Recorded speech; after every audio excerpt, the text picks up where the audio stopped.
સૌને નમસ્કાર. આજે યજ્ઞોપવિત વિશે હું તમારી સમક્ષ વાત કરીશ. જ્ઞાનનિષ્ઠ બ્રાહ્મણોનો યજ્ઞોપવિત બદલવાનો ઉત્સવ, ભક્તિપ્રધાન ભાઈ બહેનોનો રક્ષાબંધનનો ઉત્સવ અને કર્મવીર વેપારીઓનો સમુદ્ર પૂજનનો ઉત્સવ. આ ત્રણ ઉત્સવોનો ત્રિવેણી સંગમ એટલે શ્રાવણી પૂર્ણિમા. શ્રાવણી પૂર્ણિમાના દિવસે ઉપનયન સંસ્કાર કરવામાં આવે છે. યજ્ઞોપવિત ધારણ કરવાના સંસ્કારને ષોડશ સંસ્કારમાં ઉપનયન સંસ્કાર એવું નામ આપવામાં આવ્યું છે. ઉપ એટલે પાસે અને નયન એટલે લઈ જવું. જે સંસ્કારથી શિષ્યને ગુરુની પાસે લઈ જવામાં આવે તે સંસ્કાર એટલે ઉપનયન સંસ્કાર. યજ્ઞોપવિત ધારણ કરનારે વેદનિષ્ઠા અપનાવી હોય છે અને વેદનિષ્ઠા અપનાવેલા શિષ્યને જ ગુરુ જ્ઞાન આપે છે. તેને જ ગુરુ દીક્ષા આપે છે. દીક્ષા એટલે જે દીક્ષા બતાવે તે, દ્રષ્ટિ આપે તે. યજ્ઞોપવિત ધારણ કર્યા પછી ગુરુ પાસે જનારને કર્તવ્યની દિશા અને જીવનની દ્રષ્ટિ પ્રાપ્ત થાય છે. આ અર્થમાં ઉપનયનનો અર્થ બીજી આંખ, નવી દ્રષ્ટિ એવો પણ કરી શકાય છે. ઉપનયન સંસ્કાર એ તો દિવ્ય સંસ્કાર છે. તેના દ્વારા માનવને નવો જન્મ મળે છે. તેનો સંસ્કાર જન્મ છે. જન્મના જાયતે શુદ્રઃ સંસ્કારૈઃ દ્વિજ ઉચ્યતે. ઉપનયન સંસ્કાર એટલે તેજસ્વી જીવનની દીક્ષા. જનોઈ આપતી વખતે બટુકને લંગોટી પહેરાવે છે. લંગોટી બાંધવી એટલે જ વિષય વાસના ઉપર કાબૂ રાખવો. ફેલાઈ જતા સૂર્યના કિરણોને બહિર્ગોળ કાચ વડે એકત્રિત કરવામાં આવે તો તેમાંથી અગ્નિ પેદા થાય છે. તે રીતે વેડફાઈ જતી, પ્રસરી જતી, સ્ખલિત થતી વીર્ય શક્તિને બાંધી રાખવામાં આવે, સંયમિત કરવામાં આવે તો તેમાંથી પ્રચંડ શક્તિ નિર્માણ થાય. લંગોટી એટલે જીવનમાં ભોગને પ્રાધાન્ય ન આપતો ત્યાગને આપેલું પ્રાધાન્ય. સુખને ગળે ન લગાડતો સાદાઈને આલિંગન આપવું. સાદાઈ હોય તો જ વિદ્યા સંપાદન થઈ શકે. સુખાર્થિનઃ કૃતો વિદ્યા, કૃતો વિદ્યાર્થિનઃ સુખમ. તેમજ simple living and high thinking. આ વચનો એ જ વાત તરફ આપણું ધ્યાન દોરે છે. જનોઈ લેતી વખતે કમરે મેખલા બાંધવી પડે છે. મેખલા બંધન એટલે વ્રત બંધન. મેખલા બંધન એટલે જિંદગીમાં આવનારી અગવડો સાથે કમર કસીને સંઘર્ષ કરવાની તત્પરતા. મેખલા બંધન એટલે જીવનના દૈવાસુર સંગ્રામમાં આસુરી વૃત્તિ વિજય ન બની જાય તે માટેની સતત જાગૃતિ. બટુકના હાથમાંનો દંડ આત્મશાસનનું પ્રતીક છે. આત્મશાસન એ જ શ્રેષ્ઠ શાસન છે. બાહ્ય શાસન ગમે તેટલું સમર્થ હોય તો પણ માનવને બદલવામાં અસફળ નીવડે છે. પોતાના હાથે થયેલા અપરાધનો દંડ કાં તો સજા પોતે જ માગી લેવી એ આત્મશાસનનું રહસ્ય છે. પોતાની જાતથી છુપાવીને માણસ કોઈ જ ગુનો કે પાપ કરી શકતો નથી. શંખના આશ્રમમાંથી અજાણતા જ કેરી તોડી લીધા પછી સ્વેચ્છાએ પોતાનો તે હાથ કાપી નાખનાર મહાભારત કાળની ઋષિ લિખિતની વાત આપણને સુવિદિત જ છે. વળી દંડ સંરક્ષણાર્થ પણ ઉપયોગી છે. દંડ જેમ સરળ અને સીધો છે, તેમ દંડ ધારણ કરનાર બટુકે પણ સરળ, સીધા અને ટટ્ટાર રહેવાનું છે. ગમે તેની પાસે નમવાનું નથી. નમીશ તો ફક્ત માતા પિતાને, ગુરુને, સંતોને અને ભગવાનને. માણસ બધે જ ઠેકાણે નમે એટલો દીન કે લાચાર ન હોવો જોઈએ, તેમજ કોઈને પણ ન નમે એટલો ઉન્મત્ત ન હોવો જોઈએ. નમવાનું યોગ્ય સ્થાન હોય ત્યાં દંડવત પ્રણામ કરવાની માણસની તૈયારી હોવી જોઈએ. એ જ અર્થમાં બચપણમાં શિવાજી પોતાની માને કહે છે કે તું જો કહેતી હોય તો તારા ચરણોમાં મસ્તક કાપીને મૂકી દઉં, પરંતુ મોગલ બાદશાહની સામે મારું મસ્તક નમતું જ નથી. જનોઈ લેતી વખતે બટુકે મૃગાજીન બાંધવાનું હોય છે.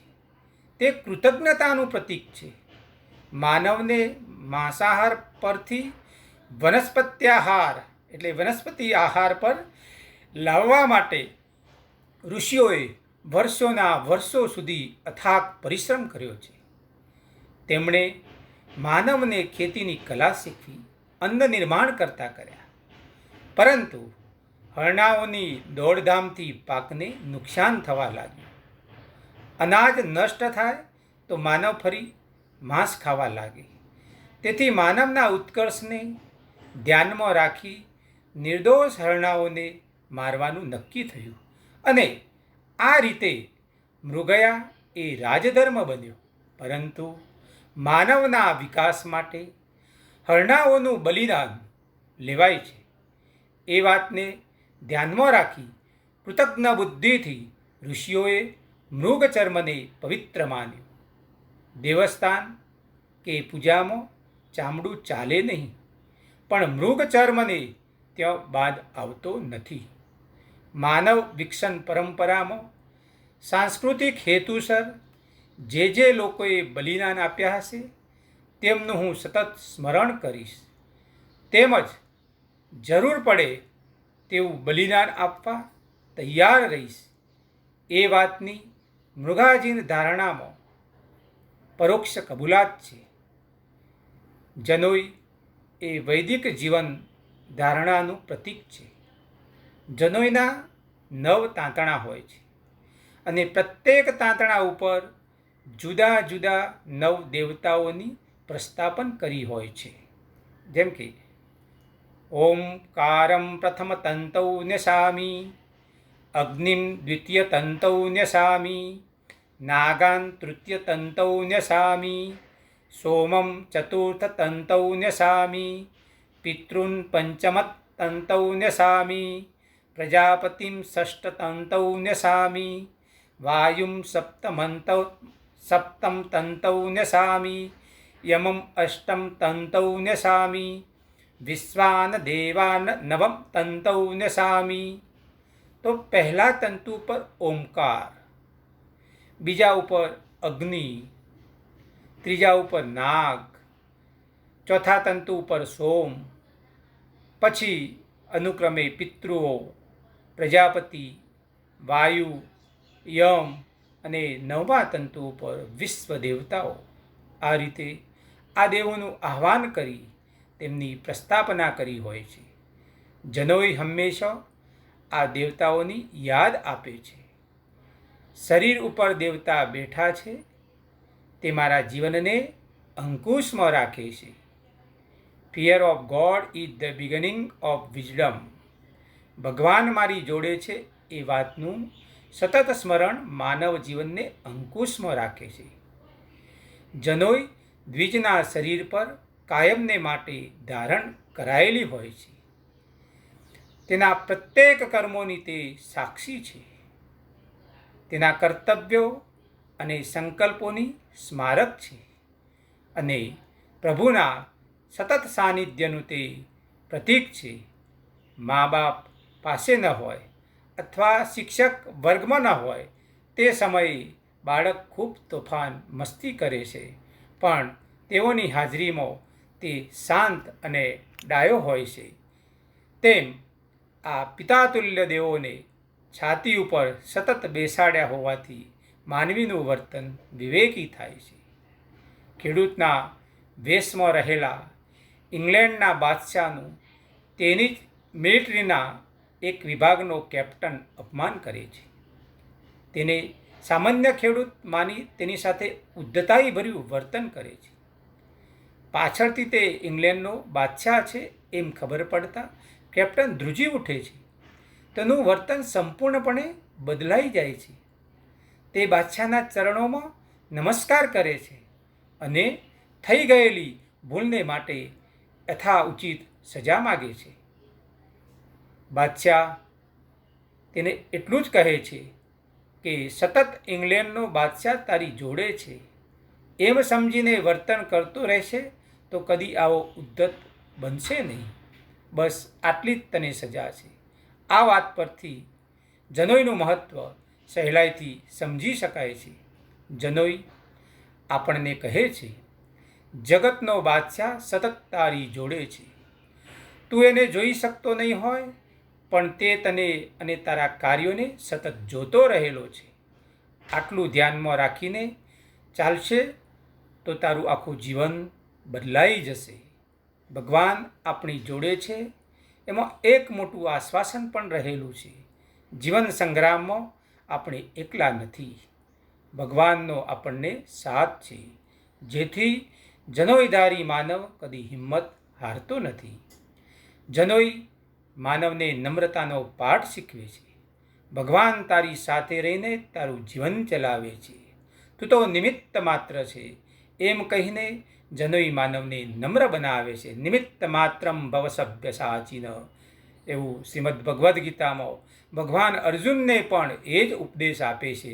સર્વસ્ય ચાહમ હૃદિ સન્નિવિષ્ટ, એ કૃષ્ણની યુક્તિમાં કેટલું મોટું આશ્વાસન છે.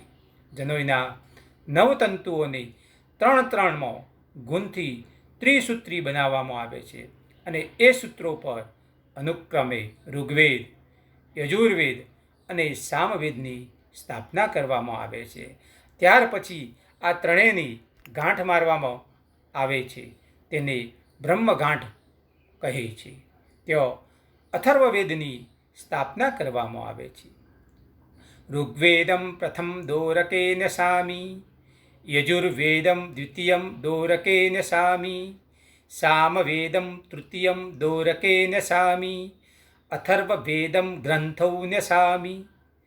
જીવનમાં દેવતાઓ સતત જેની સાથે હોય, વેદો જેને માર્ગદર્શન આપતા હોય, તેને અંતિમમાં બ્રહ્મનું દર્શન, બ્રહ્મની અનુભૂતિ થાય છે. જીવનનું પરમ લક્ષ્ય જ બ્રહ્મ છે. આ ત્રિસૂત્રી જ્ઞાન ભક્તિ અને કર્મનું પ્રતીક છે. જેના જીવનમાં આ ત્રણેય વણાય તેને બ્રહ્મની અનુભૂતિ થવાની જ છે. મિત્રો, જનોઈ એટલે તેજસ્વી બુદ્ધિની દીક્ષા. જનોઈ એટલે બુદ્ધિને પ્રજ્ઞામાં પરિવર્તન કરાવનારું રસાયણ. ઓમ ભૂર્ભુવઃ સ્વઃ ઓમ તત્સવિતુર્વરેણ્યં ભર્ગો દેવસ્ય ધીમહિ ધિયો યો નઃ પ્રચોદયાત. પ્રેરણા આપનાર, ઉત્પન્ન કરનાર પરમાત્મદેવનું તે વરવા યોગ્ય શુદ્ધ તેજ અમે ધારણ કરીએ છીએ કે જે અમારી બુદ્ધિ, કર્મ વગેરેને હંમેશા સતમાર્ગ તરફ પ્રેરણા કરતું રહો. બુદ્ધિને તેજસ્વી કરનારા ગાયત્રી મંત્રની દીક્ષા જનોઈની સાથે જ આપવામાં આવે છે. જનોઈ એટલે સંધ્યાની દીક્ષા. પિતૃઓનું તેમજ ઋષિઓનું તર્પણ કરવાનું, આપણને આ વિશ્વમાં લાવનાર તેમજ સંસ્કાર આપનાર પિતરોનું ભાવપૂર્વક સ્મરણ કરવું. તપ સ્વાધ્યાય નિરત ઋષિઓએ નિસ્વાર્થ ભાવે માનવી જીવન સુખી થાય, આનંદી બને, તે માટે લોહીનું પાણી કરી આ ભવ્ય સંસ્કૃતિ નિર્માણ કરી તેમને ભાવપૂર્વક યાદ કરવામાં જીવનની કૃતજ્ઞતા છે.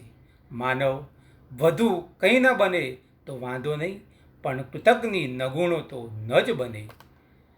શ્રાવણી પૂર્ણિમાએ જનોઈ બદલવાની હોય છે. ઘણા શ્રાવણ સુદ પાંચમે પણ બદલે છે.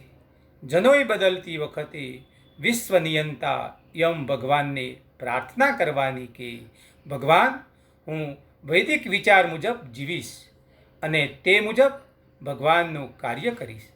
હજી ઘણા સત્કૃત્યો કરવાના બાકી છે. તે આપેલું આયુષ્ય ઓછું પડે છે. હજુ 1 વર્ષનું આયુષ્ય આજની ભાષામાં કહેવાનું હોય તો યમરાજા પાસે પ્રતિવર્ષ જીવનનું એક્સટેન્શન માગવાનું છે. જીવનના આરંભકાળમાં જેમને સંસ્કાર અને સુવિચારનું ખાતર મળ્યું છે અને વેદનિષ્ઠાનો જેમણે જીવનમાં સ્વીકાર કર્યો છે, એવા દ્વિજો આજે પોતાની વેદરક્ષણની પ્રતિજ્ઞાનો પુનર્ઘોષ કરે છે. આજના દિવસે જે ઋષિઓ મુનિઓએ સંસ્કૃતિના વૃક્ષનું બીજારોપણ કર્યું, જે સંતોએ તેનું પોષણ કરી સાંસ્કૃતિક અસ્મિતા જીવંત રાખી અને જે મહાપુરુષોએ આ વૃક્ષોના પુષ્પોની સુવાસ અને ફળોની મીઠાશ ઘર ઘરમાં જાય તે માટે તનતોડ પ્રયત્ન કર્યો, તે સૌ પરોપકારી પુણ્યશીલ આત્માઓનું સ્મરણ કરવાનું, તર્પણ કરવાનું. જે ભૂમિમાં તેઓ જન્મ્યા, નાચ્યા અને પવિત્ર કામો કર્યા તે ભૂમિની માટી કૃતજ્ઞ બુદ્ધિથી મસ્તક પર ચઢાવવાની. મૃતિકે હન મે પાપમ, હે માટી તું મારા પાપ ધોઈ નાખ, મારા દુષ્કૃત્યો ધોઈ નાખ.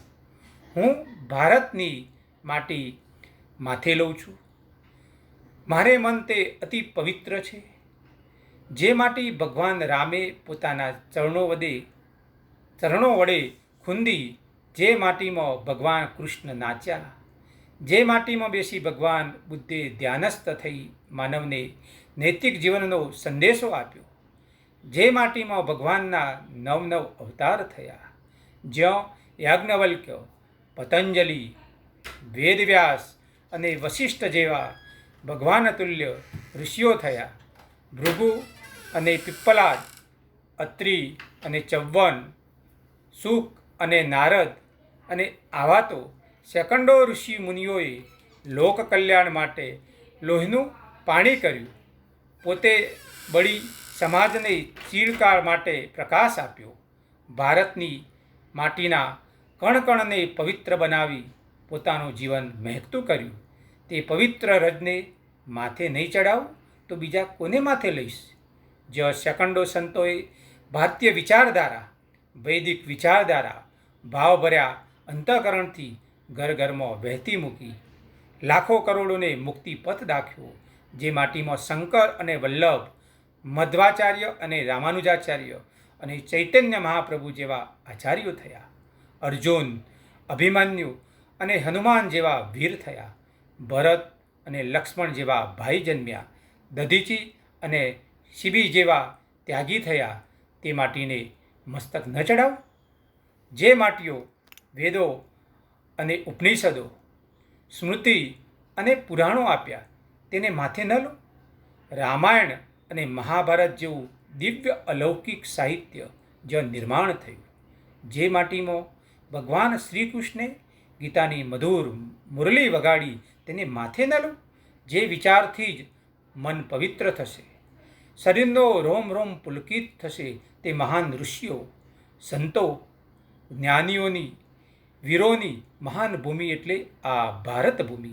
એ સૌને નમસ્કાર કરી ધૂળમાં પડેલી તેમની ચરણરજ મસ્તકે ધારણ કરી પુનિત થવાનો દિવસ એટલે જનોઈ બદલવાનો દિવસ. સંતોના ઋણનું સ્મરણ કરાવતો આ ઉત્સવ કેવો તેજસ્વી અને દિવ્ય છે. તેઓનું સ્મરણ કરતી વખતે તેઓએ આપેલી સાંસ્કૃતિક મશાલ સતત ઝળહળતી રાખવાની આજે પ્રતિજ્ઞા કરવાની. તેઓના ખભે આપણે ઊભા છીએ. તેઓના પવિત્ર કર્મો અને તેજસ્વી વિચારોના આધારે તો આપણે આજે ટકી રહ્યા છીએ. તેઓનું આપણા પર ઋણ છે.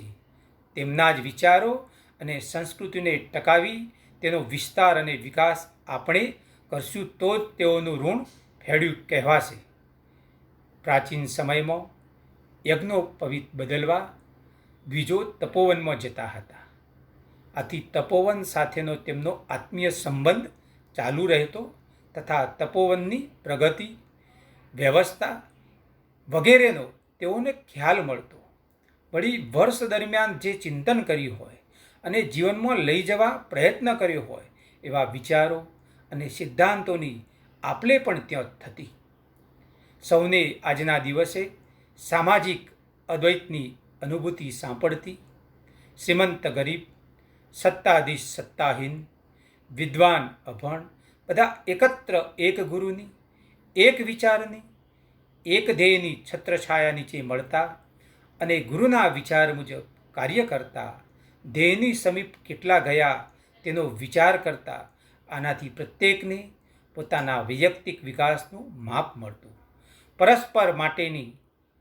પરસ્પર માટેની એકબીજાની સમજણ વધુ સ્પષ્ટ અને દ્રઢ થતી. આનાથી સામાજિક વ્યવહાર પણ સરળ અને સુંદર રીતે ચાલતો. ટૂંકમાં એવું કહેવાય કે જનોઈ લેવી એટલે જીવનનું પરમ લક્ષ્ય નક્કી કરવું. જનોઈ લેવી એટલે જીવનમાં નિયંત્રણ માન્ય કરવું. દેવો પાસેથી પ્રેરણા અને હિંમતની હૈયાધારણા લઈ તેજસ્વી જીવન જીવવું. જનોઈ એટલે તેજની ઉપાસના. જનોઈ એટલે વૈદિક જીવનની દીક્ષા.